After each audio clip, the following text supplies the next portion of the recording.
Some analysis now joining me as he does every week, Simon Jackman. He's CEO at the US Studies Centre. Simon, why was Antony Blinken, the Secretary of State, and others so keen to walk back those remarks from Joe Biden? Because the United States does not do regime change with nuclear-armed powers. That is the long and the short of it. After 9/11, RC, regime change, definitely was the policy of the United States with respect to Iraq. And Biden, very Biden-like off-the-cuff remark, I think couldn't help but set people wondering, so is this a new policy goal of the US with its support of Ukraine, particularly given the news that the Ukraine armed forces are actually on the offensive in some parts of Ukraine? Was Biden just being Biden? And I think that's what often has to happen around Joe Biden and around any political leader from time to time. A little bit of cleanup on aisle 3. Yeah, indeed. And there to give his 2 cents worth, as he does increasingly, it seems, he's maintaining that public presence, is the former president, Donald Trump.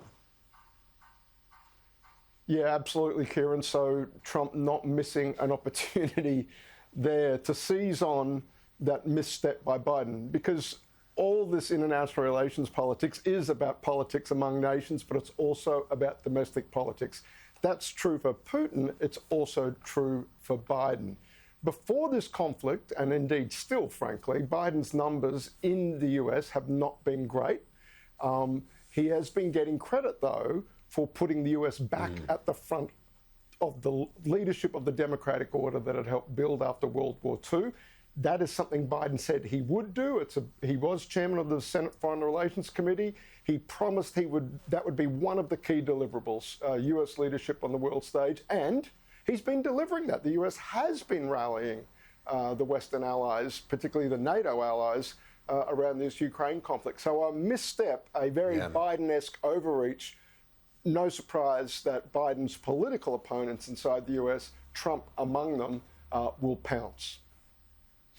Indeed, but as you said, the initial coalescing of NATO and the West, welcomed by leaders in Europe, among many others, but the leaders of Europe very much welcoming the approach from Joe Biden. But you heard from the French president in Annalise's report, also wanting to be careful in terms of those remarks, because the last thing they want is escalation.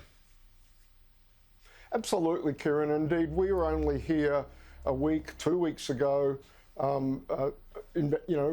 What would it take? What are Putin's red lines?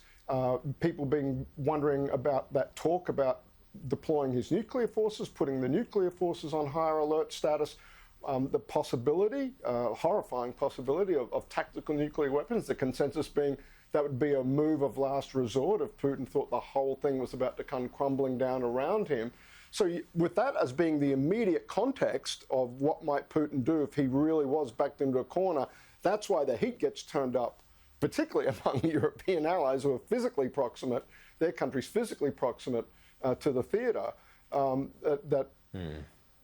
Are those words from Biden actually starting to perhaps push us into an endgame or make Putin think that that's the endgame of the game that's actually being laid out in front of him by the US and its allies? It's not just a Ukraine operation. There's a bigger goal afoot. Now, I don't think Putin believes that. I think he is just as capable of parsing Biden being Biden as the rest of us. But nonetheless, I think Macron is probably right to say, hey, let's just turn down the heat on this. We're actually doing a pretty good job. Let's stick to the fundamentals here. Simon, we've only got a minute left, but I'm looking forward to this evening here at Parliament House, a big event in terms of the US Alliance, the US Studies Centre, the American-Australian Association and the Perth US Asia Centre Alliance dinner. But it marks the 70th anniversary, basically to the day that the alliance came to effect. That's correct, Kieran. So our initial hope was that we could stage that dinner on the anniversary of the signing of the alliance in San Francisco, and that of course was September 1.